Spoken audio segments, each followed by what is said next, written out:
Deepak Sharma one India news से। जैसा कि आप सब जानते हैं, 15 सितंबर को इंजीनियर डे पूरे भारतवर्ष में हर्षोल्लास के साथ मनाया जाता है। उसी तारतम्य में मध्य प्रदेश के सतना जिले में भी मध्य प्रदेश डिप्लोमा एसोसिएशन के तत्वाधान में सतना में भी इंजीनियर्स डे मनाया गया। यह कार्यक्रम लोक निर्माण विभाग के कार्यालय में मनाया गया, जहां सभी इंजीनियर्स, कार्यपालन यंत्री उपस्थित हुए और सेवानिवृत्त उपयंत्रियों का स्मृति और साल देकर उनका सम्मान किया गया। साथ ही सर मोक्ष गुंडम स्वामी, जो इंजीनियरों के प्रणेता माने जाते हैं, उनके व्यक्तित्व और कृतित्व पर भी सभी ने चर्चाएं की, उनके मार्ग पर चलने का आह्वान किया और सभी ने यह अपने मन में संकल्प लिया कि अगर सर मोक्ष गुंडम स्वामी के पथ पर चलेंगे तो हम सभी बहुत ही आगे के पथ प्रदर्शक बनेंगे। आज जहां पूरे भारत में इंजीनियर दिवस हर्षोल्लास के साथ मनाया गया, वहीं सतना में भी सभी इंजीनियरों ने उपस्थित होकर यह कार्यक्रम आयोजित किया। आइए अब हम सुनाते हैं इंजीनियर्स डे पर क्या क्या कार्यक्रम आयोजित हुए और क्या क्या सर मोक्ष गुंडम के कृतित्व और व्यक्तित्व पर चर्चा की।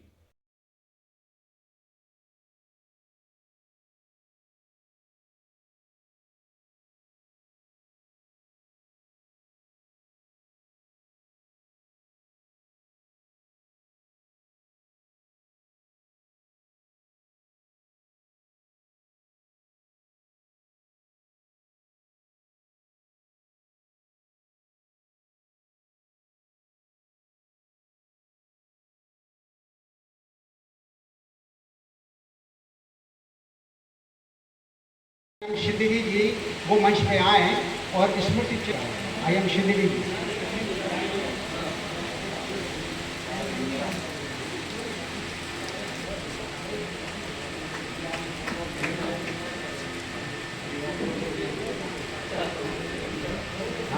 खरे जी आकर के अभियंता दिवस के शुभ अवसर पर पधारे परम पूज्य मुख्य अतिथि इंजीनियर जिनके मिश्रा साहब, अध्यक्षता कर रहे पूर्व Madhya Pradesh diploma engineer association के उपरांत अध्यक्ष इंजीनियर MP लटोरिया साहब,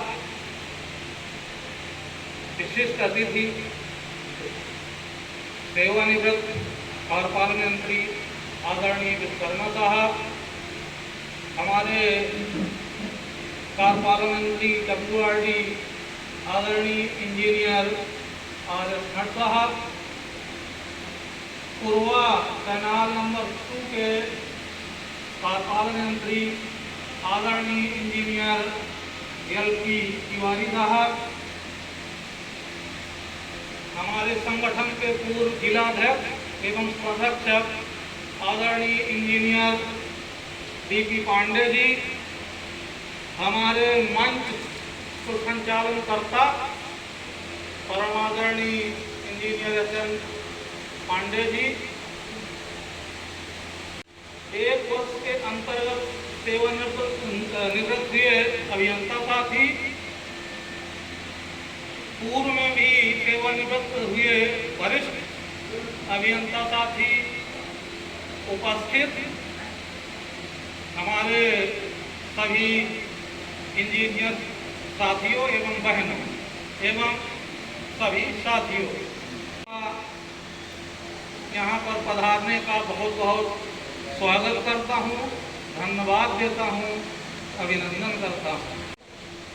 आज हम अभियंता दिवस मनाने के लिए जिस महान इंजीनियर की याद में यहाँ आते हैं, उनसे कुछ प्रेरणा लेने के लिए आते हैं।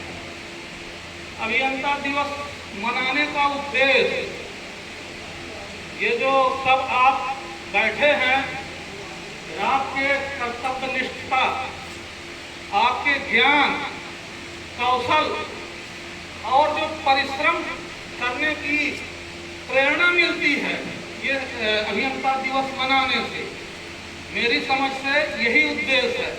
इसके साथ आपका सम्मान, जो जिसके आप हकदार हैं, उसके लिए भी ये अभियंता दिवस मनाने का उद्देश्य है। साथियों, अभियंता हमारे अभियंता पुरोधा इंजीनियर, महान इंजीनियर विश्वेश्वरैया जी किस तरह से विकट परिस्थितियों से, माने जो परिस्थितियां काम के लायक नहीं है, उनके बाद भी वो बड़ी लगन, तत्परता एवं गुणवत्ता के साथ उसको करते थे। वही प्रेरणा हमें इस अभियंता दिवस में करने को मिलती है। साथियों, हम लोग एकता का भी इसमें संदेश मिलता है। ये अभियंता दिवस मनाने का एकता का भी संदेश मिलता है, जिसमें विभिन्न पदों पे कार्य करते हैं। सब इंजीनियर, SGO, ENC तक काम करते हैं। ये सभी घड़ी की सुई की तरह अपने अपने काम में लगे हुए हैं, छोटी मझोली बड़ी, लेकिन जब ये एक हो जाते हैं तो वो एकता, अब 12 बजते हैं। इसी तरह हम लोग को इस अभियंता दिवस से प्रेरणा लेना है कि हम सब घड़ी की सुई की तरह जब आवश्यकता पड़े तो एक होकर के कोई काम करें। अभी इसका उदाहरण मैं देता हूँ। 2015 में अभियंता दिवस के शुभ अवसर पर बहुत बहुत बधाई देता हूँ, धन्यवाद देता हूँ। मोक्षगुंडम विश्वेश्वरैया जी का जन्मदिन के रूप में मनाते हैं। एक महान इंजीनियर अपने देश के थे, एक राजनेता भी थे। उन्होंने लगभग 100 साल अपने जीवन में कार्य किया और एक शिल्पकार के रूप में कभी उठे नहीं हुए।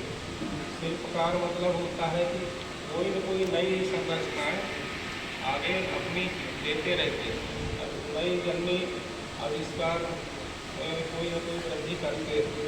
तो कभी इंजीनियर क्या है, कभी उठा नहीं हुआ। उन्होंने कहा था कि उन्होंने एक बार बताया गया कि कोई बुढ़ापा आया उनके पास पूछ के मुझसे मिलना, मुझे अभी समय नहीं है, काम कर रहे। वो मरते तक अपनी कोई न कोई संरचनाएं, नया आविष्कार और हमेशा कार्य करते रहे। तो मैं सभी साथियों से निवेदन करता हूँ कि हम जो भी सभी कोई न कोई आविष्कार की करनी करते रहे, मार्गदर्शन देते रहे। रिटायर हो जाने से मतलब बैठना उचित नहीं है, कहीं न कहीं योगदान अपना समर्पित करते हैं। उनके जन्मदिन को मैं हार्दिक बधाई देता हूँ। आप सब लोगों के साथ शुभकामनाएं। उन्होंने मुझे यहाँ आमंत्रित किया। साथ ही फिर से धन्यवाद देना चाहूँगा Madhya Pradesh diploma engineers association Satna को, जिनके प्रयासों से आज तक हम हर वर्ष ये अभियंता दिवस मना रहे हैं। निश्चित तौर पे अब आते हैं अपन तो सभी इंजीनियर साथियों को अभियंता दिवस की हार्दिक हार्दिक शुभकामनाएं और बधाई। जी से यही चर्चा कर रहा था कि हम लोगों ने वो क्या दिन देखे और आज क्या दिन हो गए कि आज अभियंता दिवस है, लेकिन किसी भी न्यूज़ चैनल में, अखबार में उनके बारे में 2 शब्द तक नहीं लिखे गए। ये विचार करने योग्य बात है कि ऐसा स्थिति में क्या परिवर्तन हो गया कि आज जो हमारे इंजीनियर शिरोमणि हैं, जिनको ब्रिटिश सरकार ने सर की उपाधि दी, तो निश्चित रूप से अंग्रेजों के शासनकाल में किसी भारतीय को सर की उपाधि प्राप्त होना कितने बड़े गौरव की बात होगी और कितनी विलक्षण प्रतिभा के वो धनी होंगे। एक आपको और छोटी सी बात बताता हूँ, उन्होंने ही उनका एडमिशन जो है पुणे के इंजीनियरिंग कॉलेज में कराया था, और वहाँ से आपने इंजीनियरिंग की डिग्री प्राप्त करने के बाद महाराष्ट्र PWD से जो है अपनी सेवा काल प्रारंभ किया था। उनके द्वारा जो भी तकनीकी कार्य किए गए हैं उनके बारे में अपन हर वर्ष सुनते आ रहे हैं, लेकिन मेरा कहने का मतलब है कि इंजीनियर के साथ साथ एक सोशल रिफॉर्म लाने वाला व्यक्ति भी हो सकता है, एक प्रशासनिक अधिकारी भी हो सकता है। तकनीकी ज्ञान में वो क्षमता है कि हम किसी भी तरह के कार्य कर सकते हैं। इंडस्ट्रीज है, स्टील इंडस्ट्रीज है, इनके विकास में बहुत बड़ा कार्य किया। शिक्षा के लिए यूनिवर्सिटी वगैरह भी जो है उनने वहाँ बनवाई। तो मेरे कहने का मतलब ये है कि हम अपने आप को अंडर एस्टिमेट ना करें। क्यों? क्योंकि आज लोकशाही और ब्यूरोक्रेसी जो है वो बहुत हावी हो चुकी है, और आज हम अपने आप को असहाय महसूस करते हैं, लेकिन ऐसा नहीं है। यदि आप अपना काम ईमानदारी से करेंगे तो आपको कोई दबा नहीं सकता, और चाहे वो प्रशासनिक अमला हो, चाहे कहीं भी हो, उसमें आपकी स्थिति, आपकी इज्जत हमेशा बरकरार रहेगी। हमने तो बहुत प्रशासनिक अधिकारियों के साथ काम किया है। तो कार्यप्रणाली यदि आप अपनी रखेंगे, ईमानदारी से कार्य करेंगे, तो आपको कोई नुकसान नहीं पहुंचा सकता। तो बस यही कहना चाहता हूँ कि हम सब एक होकर जिस फील्ड में भी हैं उसमें ईमानदारी से अपना कार्य करें। अभी कुछ नए OPMC आए हैं नर्मदा घाटी में, तो आप लोगों का जो कॉलेज का ज्ञान है वो तो यहाँ काम बहुत कम आएगा। तो निश्चित रूप से आप विभाग में रह के और विभाग के जो वरिष्ठ हैं उनसे आप काम सीखिए। पहली आपकी प्राथमिकता होना चाहिए कि हमें ईमान, तो आपको कोई ओवरलुक नहीं कर सकता, ना आपको कोई नुकसान पहुंचा सकता। तो इन्हीं शब्दों के साथ मैं अपना उद्बोधन समाप्त करता हूं, और इस कार्यक्रम को आयोजित करने के लिए, और आशा करता हूं कि भविष्य में भी इसी तरह से हम जो है इनके सौजन्य से, इनके सहयोग से अभियंता दिवस जो है इसी तरह मनाते रहेंगे। और निश्चित रूप से हम अपने 4 साथियों को भी अगले वर्ष लेके आएँ, जबरदस्ती पकड़ के ले आएँ, चाहे वो आराम कर रहे हो चाहे कोई हो। इस तरह का हम प्रण लेके यहाँ से जाएँ। इन्हीं शब्दों के साथ अपना उद्बोधन समाप्त करता हूँ। धन्यवाद। सब लोग मिल करके इस अभियंता दिवस को सफल करने के लिए आगे बढ़ते रहें। आज अभियंता दिवस समारोह पर मंच में पधारे सभी अधिकारियों और मेरे अवकाश प्राप्त सभी सीनियर सब इंजीनियर और मेरे साथी अनुभागीय अधिकारी और सभी OPMC इस कार्यक्रम में आए और इस कार्यक्रम को सफल बनाया, इसके लिए मैं सभी का आभार प्रदर्शन करता हूँ। धन्यवाद।